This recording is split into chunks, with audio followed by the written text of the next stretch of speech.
Today, I'm reviewing my 1995 Nissan Skyline R33 GT-R, the most misunderstood and probably underrated GT-R in the model lineup. The R33 is often referred to as the ugliest or least desirable of the GT-Rs, but I think there's a whole lot more to the story. So let's take a look at this JDM icon and see what makes it special and why I think it deserves more respect. Let's start with the looks. The R33 has always been the black sheep, coming after the more compact, lighter R32 and before the shorter but heavier R34. People love to call it a boat because it's longer and wider, about 10 centimeters longer and 5 centimeters wider than the R32, with a longer wheelbase and a wider track. But that extra size means not only a more comfortable ride and more backseat room, but faster lap times through greater stability. Design-wise, the R33 GT-R stands out from the regular R33 Skyline with bigger upper and lower grills for more airflow, lower air intakes for brake cooling, a front fender bulge and those flared rear quarter panels.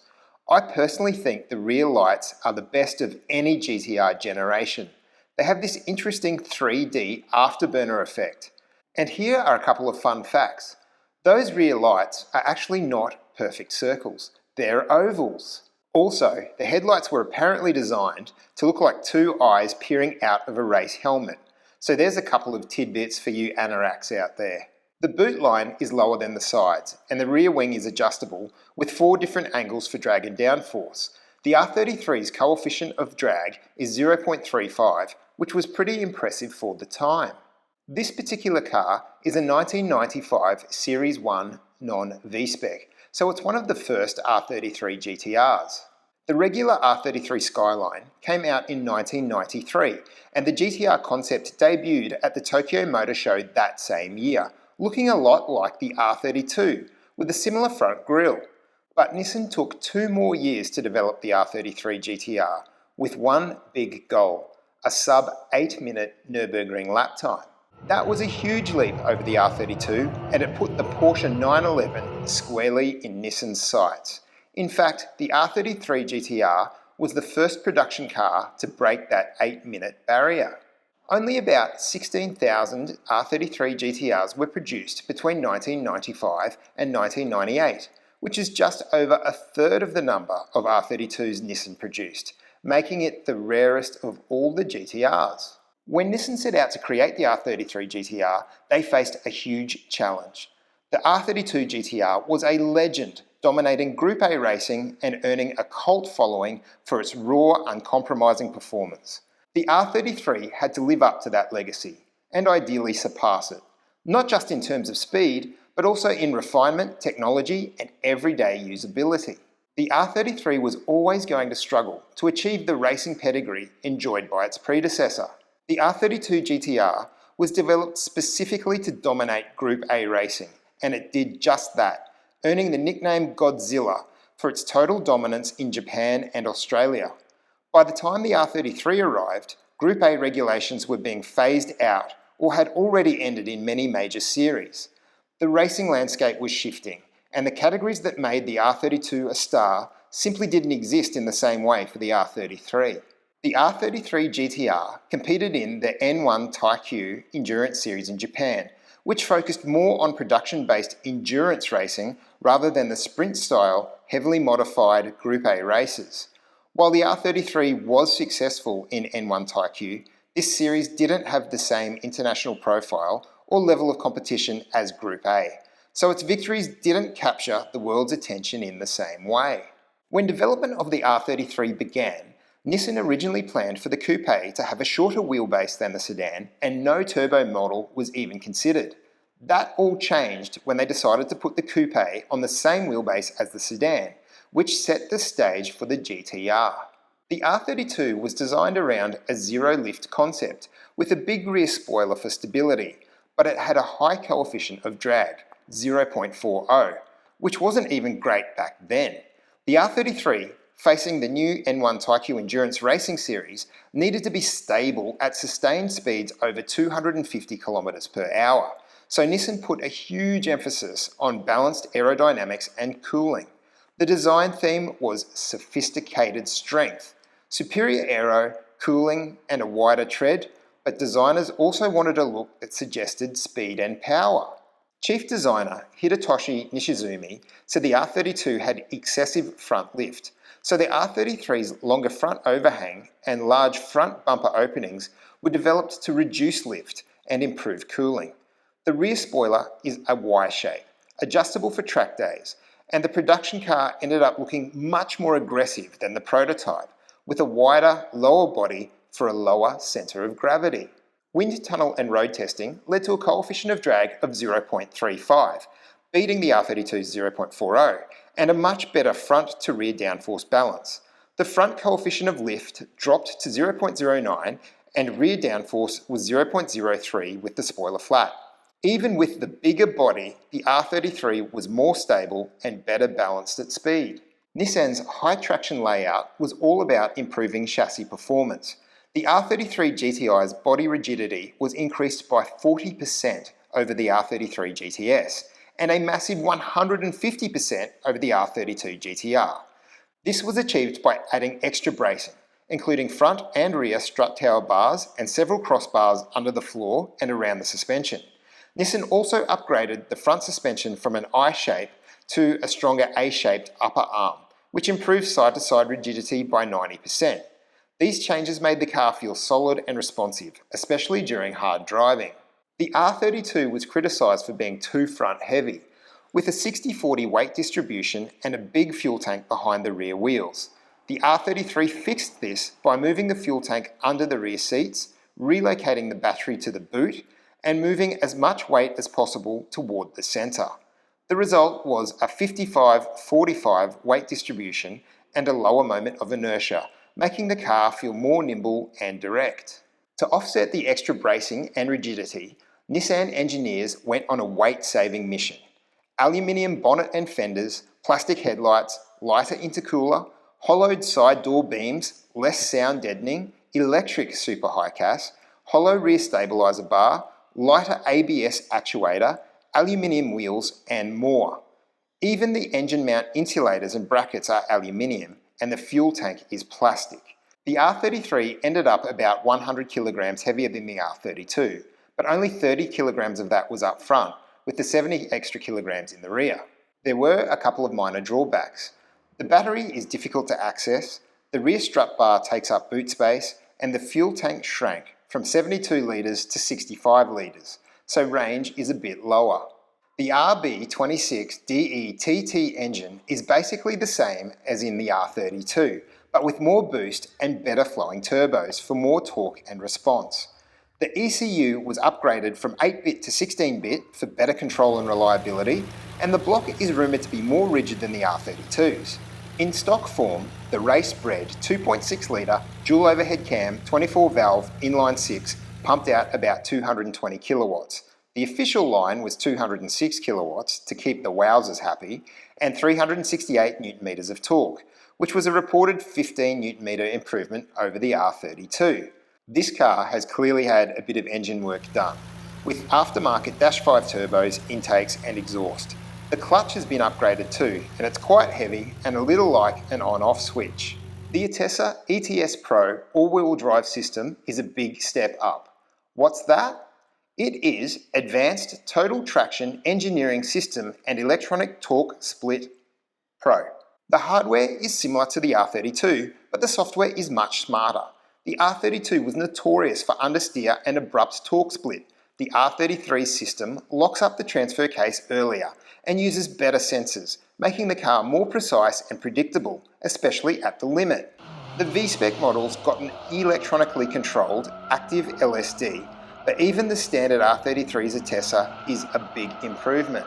Super high-CAS four-wheel steering also went from hydraulic to electric, making it lighter, more precise and safer at the limit thanks to a yaw sensor and smarter control. HiCAS is another acronym which stands for High Capacity Actively Controlled Steering, and the R33 system is much less likely to surprise you mid-corner. Brakes are Brembos all around, with 4 pistons up front and 2 pots in the rear, carried over from the R32 V-Spec. They perform well on the street, but I haven't had a chance to test them out on track. The stock wheels were lighter to reduce unsprung mass, but this car is sporting NK RPF1 rims. Suspension changes included new spring rates, LSD setup, and damper tuning.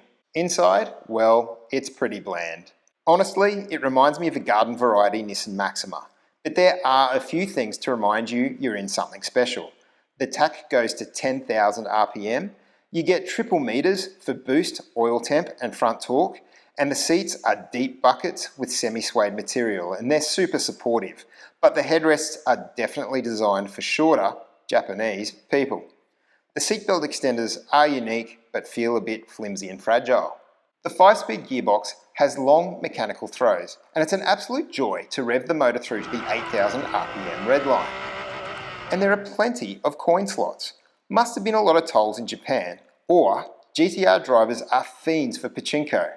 This car has an aftermarket Minds dash cluster, which is a bit dark and hard to read, but the special GT-R key is very cool.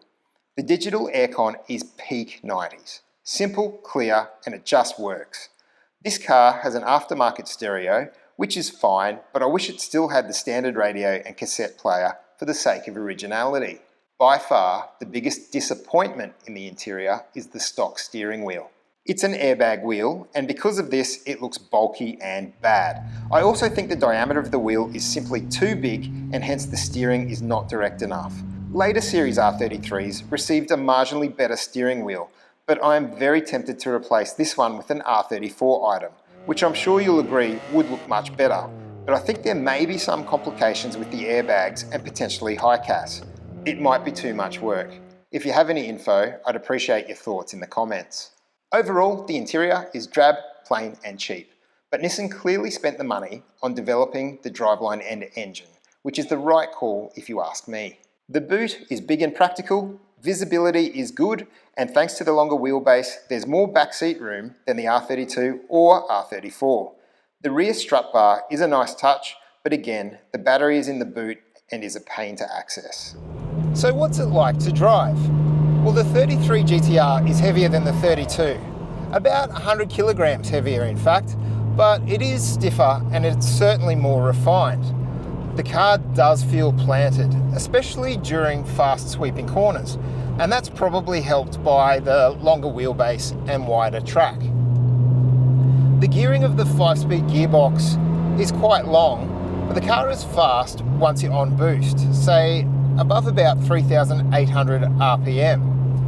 A stock 33 GT-R does 0 to 100 in about 5.3 seconds. So the car is fast. It's certainly not R35 GT-R fast, but certainly 2018 manual Mustang GT fast. The steering is quite good. You get plenty of feel and feedback. However, I do think the car would really benefit from a smaller steering wheel, which would give the steering just such a more direct feel, and it would look heaps better too. This car feels compact by modern standards. Much is made about the weight gain over the 32 GT-R, but compared to modern sports cars, this car feels light, and that feeling of lightness flows through to the way that it steers, stops, and goes. Sports cars of today have become quite bloated. I mean, look at the 3 Series of today versus 30 years ago. They're so much bigger and so much heavier, and it just robs you of so much feeling. This 33 GT-R feels so visceral compared to a lot of modern sports cars. Compared to the R32, the R33 is more mature and more comfortable, but still a true performance car.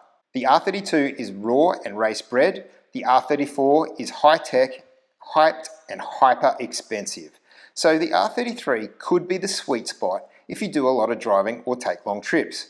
I haven't driven an R34 though to compare. From the R33 to the R34, the changes were more about refinement than revolution. The R34 got even better aerodynamics, more rigidity, a new GetRag 6-speed and ball bearing ceramic turbos, but the running gear was largely the same. Nissan's goal was to make the R34 easier to drive, not necessarily faster than the R33.